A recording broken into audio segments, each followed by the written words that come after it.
Hey everyone, welcome to my library. My name is Melissa, and today is the day that we are finally talking about my favorite books of 2021. I have 2 honorable mentions and 10 ranked books here. So without further ado, let's just get into it and talk about my honorable mentions. The first one is one that I just barely finished this past month and absolutely loved, and that is Scarlet, the sequel to Gone with the Wind by Alexandra Ripley. So yeah, I loved this book. I was very apprehensive going into it because it is the sequel to one of my favorite books of all time. And so anyways, I was very nervous about it, but I was delightfully surprised and pleased by how this story progressed. Alexandra Ripley was able to change Scarlet in a way that made her a likable character in the end. I know that she is a very unlikable heroine in Gone with the Wind, and she has a lot of character flaws. And so Alexandra Ripley, though, was able to forge a story that really made sense for Scarlet's character, but also change her in a way that was beautiful. And yeah, I just loved Scarlet at the end of this book. I was surprised by that. There's also the slowest of slow burn romances between Rhett and Scarlet in this, a rekindling romance. And I was here for it. It had me turning the page, wanting to know how it ends. And for this to be 800 pages, I ended up finishing it in 2 weeks though, because it was so good. So yeah, I absolutely love it and highly recommend to any Gone with the Wind fans. Don't be scared by the 3.5 star rating average on Goodreads. I was nervous about that too, because obviously that's a pretty low rating, but to me it really did the story justice, and yeah, I just loved it. So this is my first honorable mention. The second one is a book that I don't own yet, but I need to get my hands on because I loved it, and that is The Jane Austen Society by Natalie Jenner. So yeah, I finished this book I think in March or so, and it has stuck with me. It was the coziest, sweetest story about this society that formed post-World War II to preserve the life and works of Jane Austen. So it is definitely geared for Jane Austen fans. I don't recommend reading this if you haven't at least read Pride and Prejudice and Emma. However, the story really follows 6 individuals who live in Jane Austen's hometown, and they're kind of just dynamic, and how they end up working together to form this society. There's also a romance in here that I was rooting for the whole time. It was so sweet, and I just kept thinking about it as the year progressed. I was like, man, that was such a good book. So yeah, I would just highly recommend for any Jane Austen fans to pick this up and give it a shot. So those are my 2 honorable mentions. But now let's get into the actual top 10 books. So this is in order, by the way. So number 10 is Paint the Wind by Kathy Cash Spellman. So this is described as the Gone with the Wind of the West, which I would just 100% agree on. That is the case for this book, with it being so epic in nature. Let me show the step back, which will also kind of explain the plot. But basically, it's the story of Fancy Deverell, who it's like the story of her from childhood to womanhood. And then also it's a love triangle between Chance and Hart, who are brothers. So one of the love stories is a very like lustful love story where they just have a very physical relationship. And then as Fancy ages and learns and grows, she has this friendship bloom with Hart, who has loved her from afar, and then that ends up blooming into a romance. And so that's kind of the base story of it, but really there is so much more involved in this story. It captivated me from page one, and really just had me in my Western vibes, my yeehaw vibes, as Fancy makes her way across country. She was originally raised as like a Southern belle situation, and then she ends up being hightailed away into the West. And yeah, I just loved it. If you're at all interested in that kind of story, just try it. I just recommend trying it. This isn't the only historical romance / Western that I have in this list, so stay tuned if you are at all interested in that genre, because there's another one that I recommend even more. Okay, so that's number 10. Number 9 is a historical romance that I read in January, and it was my first 5-star read of 2021, and that is Morning Glory by Laverl Spencer. I don't think this will come as any surprise, but here's the step back. So this step back kind of explains the whole vibe of this book, which is just so sweet. Like the sweetest, most pure love story romance I've ever read. And it's the story of Will and Ellie. So Ellie is a single mother of 2 boys, and she puts an ad in the paper for a husband, and she wants basically a farmhand, essentially, and nothing more. And Will ends up answering that ad, and he has a very not tumultuous, what's the word? A very sketchy past that he's kind of trying to run away from. And Ellie's like, I don't even want to know. As long as you're here to help me out, I will take you. And so they end up getting married, but obviously, like, they don't consummate it or anything. They just live together. She feeds him. And as the story progresses, though, obviously it ends up being a romance, and they end up actually falling in love. And this is also a pre-World War World War II story. So there's also a like historical fiction aspect to this book, which is probably why I ended up loving it so much as well. It's set in a time that not a lot of historical romances are set in.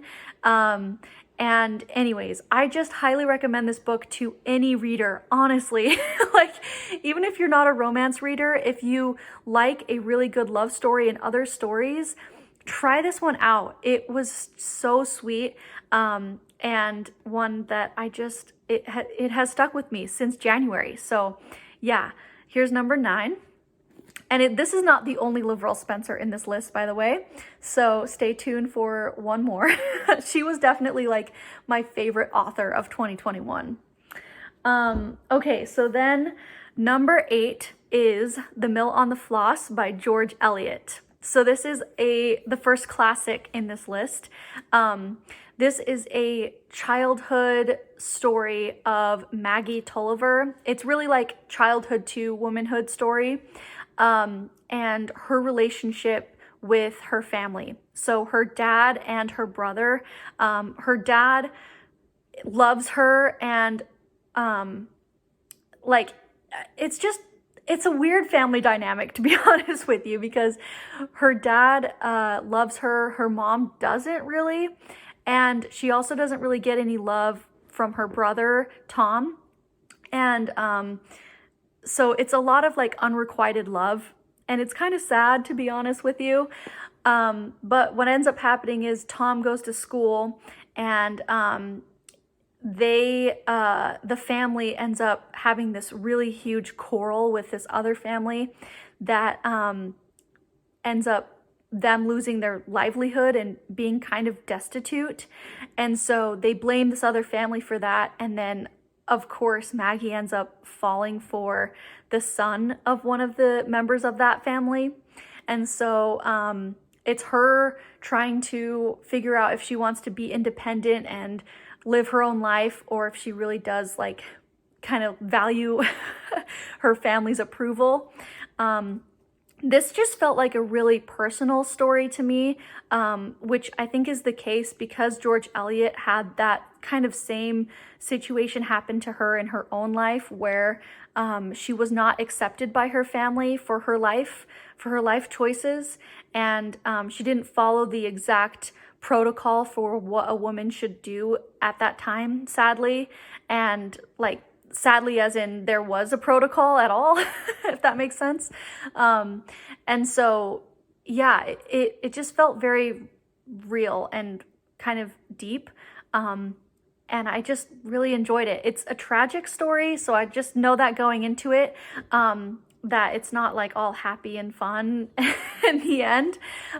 So yeah, I loved it, but I really do love anything I read by George Eliot, so it was no big surprise for me. I read Middlemarch by her as well and loved that. That one's a lot harder of a read, I would say, than this is. So if you're looking to kind of jump into classics, maybe try with this book. This was a really easy read. I read it when I was in London, so that helped me really with the experience of it all, because reading from such a classic British author as well, it just gave it that extra oomph of me loving the story. So anyways, long story short, love this one. This is number 8 on my list. Okay, so now we have number 7. Number 7 is a book that I've seen on other people's lists, and every time I've seen it on someone else's list, I just clap because it's also on my list and I can tell why they love it too. And that is Lovely War by Julie Berry. So this is so worth the hype, you guys. I know that this is a booktube darling and one that a lot of people have on their lists or have had on their list before. And actually, to be quite honest, I was a little bit scared going into this book, or maybe just put it off for too long, because I thought it was a YA historical fiction novel, and so that kind of put me off because I'm not a historical fiction reader at all, or historical fiction reader, oh my gosh, historical fiction YA reader at all, sorry. And so I went into this with some trepidation. However, I can confirm that this is not like that. I don't know how to say that right, but basically, I think the only reason why it's classified as YA is one of the love stories in this tale features a younger couple that I think are like 18 or 19. So maybe that's why. But yeah, this is the story of 2 love stories, one of them being set in World War II and one of them set in World War I. And the unique thing about this story is that it's narrated by Greek gods and goddesses. And that is such a unique take on on any story, really, and one that I was here for. This was one that I listened to on audio. So it was a multicast narration for these different gods and goddesses. Specifically, the main 2 is Aphrodite and Hades, so the god of love and the god of war. And how they interplay with the characters in this story and kind of come into the main characters' stories in various ways. It's really, really interesting. So if you're at all a fan of historical fiction or Greek mythology, I highly recommend this book. It was so good and one that has stuck with me throughout the whole year. So yeah, here's number 8. Okay. Or no, sorry, that was number 7, my bad. Okay, number 6, I don't own a copy of and need a copy of. I don't know why I haven't just pulled the trigger on buying one, but it's one I listened to on audio, so that's why I don't own it physically. But that is The Flight Girls by Noelle Salazar. So this is the story of the main character and her friendships involving this group of women that were involved in the WASP program in World War II, which is the Women Air Force Service Pilots, I think is what it stands for. So basically, these women were trained to be trainers of pilots. So they basically had men come in and learn how to fly from them, and then they would go out onto the front lines. And these women were recruited basically because of their upbringings of knowing how to fly. And so that's kind of why they ended up being part of this program, which is the case for the main character in this story as well. And the first third of this story is set in the time of Pearl Harbor. And then the last 2/3 of the story are after that. That happens, like a couple months after that. So there's a love story in here between her and this lieutenant, and it's kind of up in the air how it's going to end the whole time. For me, I was like, I don't know how this is gonna go down, because he ends up going missing. And so yeah, so there's that aspect. There's a lot of just beautiful friendships made between the women in this story, and it was just a perfect historical fiction book. I just loved it. So I highly recommend, especially on audio. I really loved the audio narration of this. So yeah, so that was my number 6 pick, is The Flight Girls by Noelle Salazar. Okay, so now we're on to our top 5. Number 5 being a book that will come as no surprise to anyone if you've watched my channel, and that is Career of Evil by, oh my gosh, I can't talk. Career of Evil by Robert Galbraith. So this is number 3 in the Cormoran Strike series, and I just ate this series up this past year. I just loved it. I know that these are crime thrillers, and that's probably why a lot of people pick these books up. However, I am here for the romance in this story. So there's a very, very, very slow burn romance that happens between Cormoran and Robin, the 2 detectives in this story, or in this series, that is just so beautifully told and like woven into such a thrilling story. In each book, it's a new crime that Cormoran has to solve, or a new mystery that he has to solve. And anyways, this one specifically, number 3, had a lot of moments between the 2 of them that I just absolutely loved. And so yeah, I loved it. 5 stars. I cannot wait to read Lethal White. That's on my list for this month to read. I need to know, because this book ended on a cliffhanger between the 2 of them that I cannot believe, like, that it ended that way.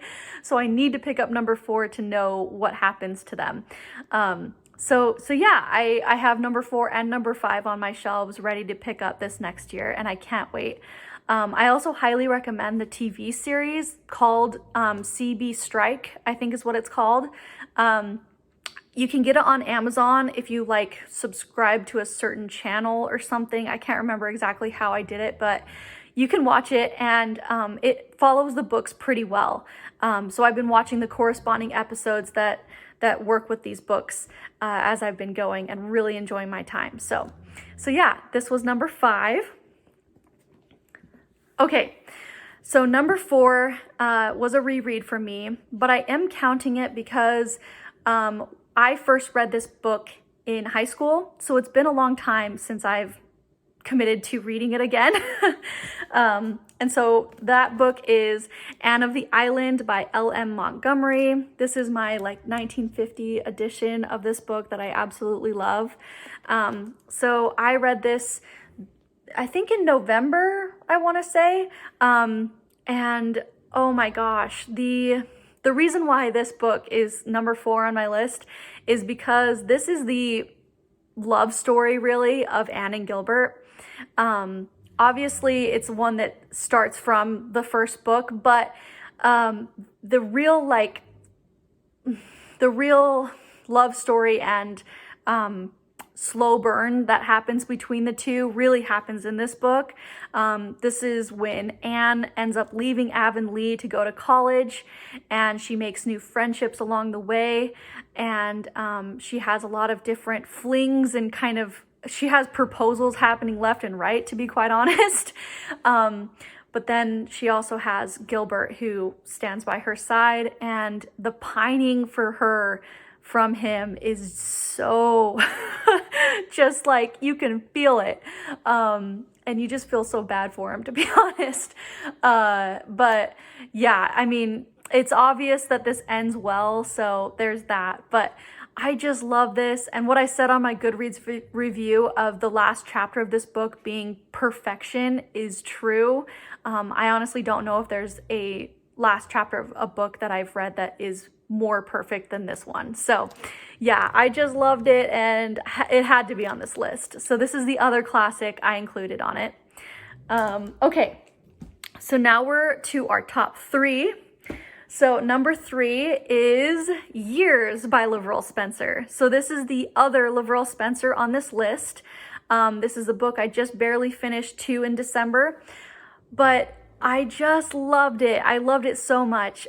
This is the story between Linnea and oh my gosh, Teddy. I almost said Eddie. Teddy. And really, the main conflict of the story is an age gap between them. So Linnea comes to Alamo, North Dakota, the middle of nowhere, to teach at this town. And when she ends up showing up on the railroad station, the person picking her up is Teddy. And he thought that she was going to be a man because she had signed her name, like her first initial and last name. And so when he picks her up and realizes it's this young, naive woman who's going to be boarding at his house, that's the main reason why he's kind of like uppity about it. They kind of get off on the wrong foot, essentially. And then as the story progresses and as he gets to know her, he really gets to know her personality and her as well.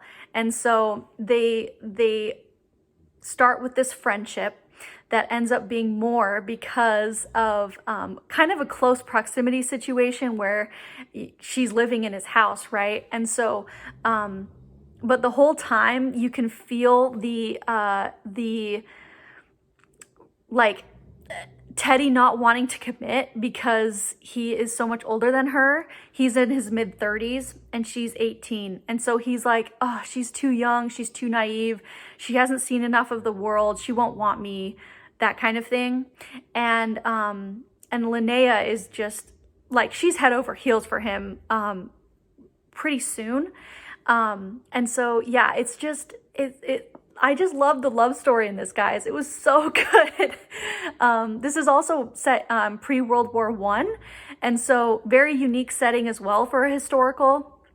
And anyways, if you like historical fiction or historical romance, or at all are interested in just a love story for the ages, please pick this up. Give it a try. Give Lavrell Spencer a try, either with this book or Morning Glory.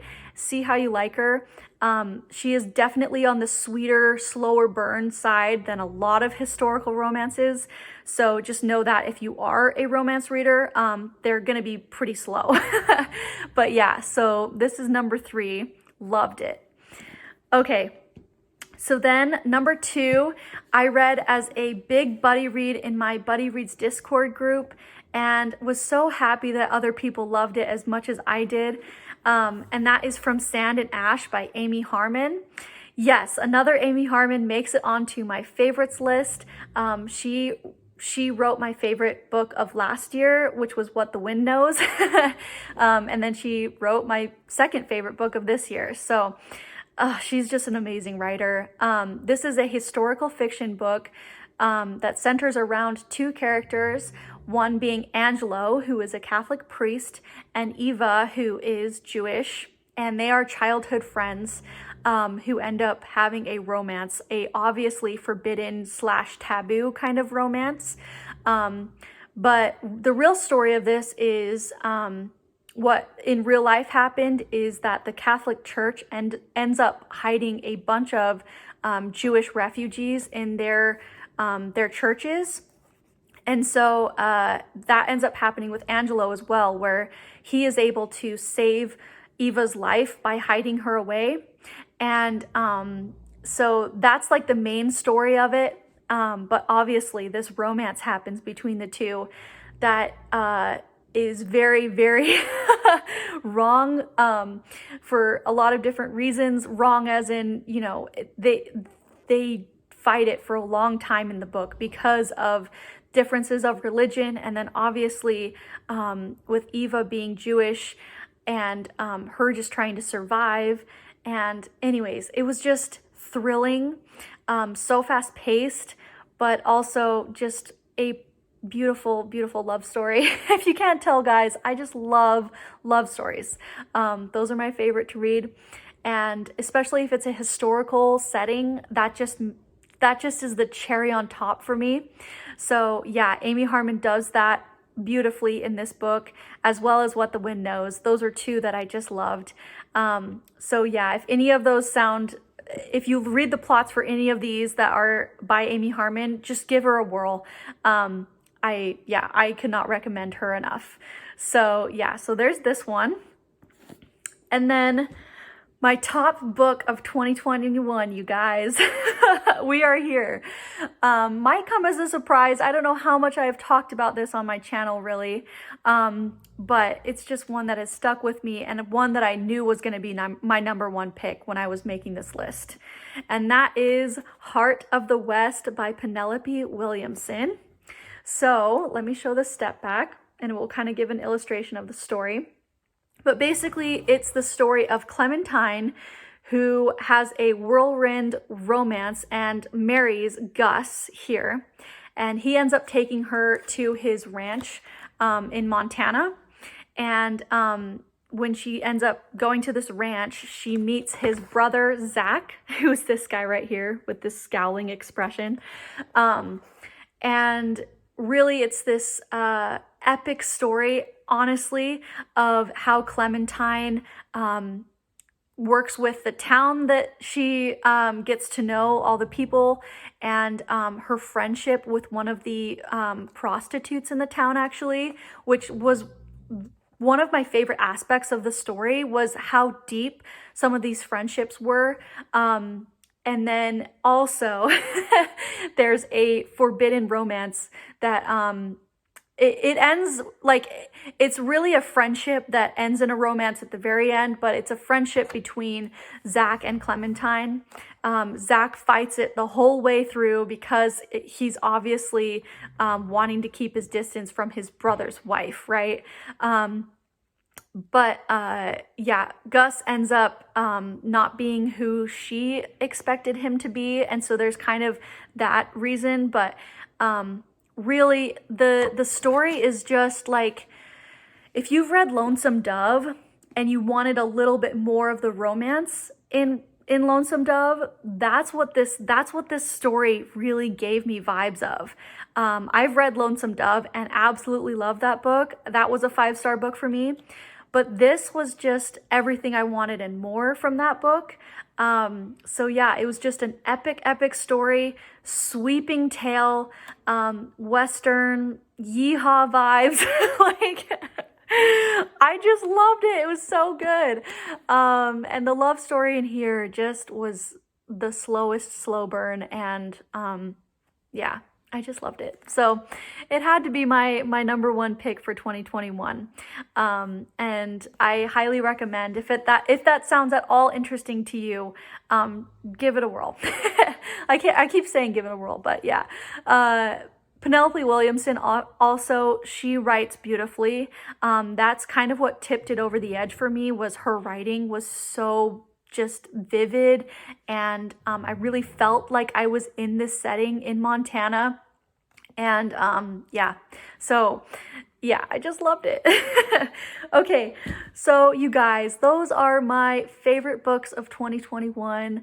I hope you guys enjoyed this video. Please let me know down below if you've read any of these books and enjoyed them, or if there are any books that you've added to your TBR from me gushing about them. I hope so. But with all that being said, please like and comment and subscribe if you want to see more from me. And I will see you guys in another video. Bye!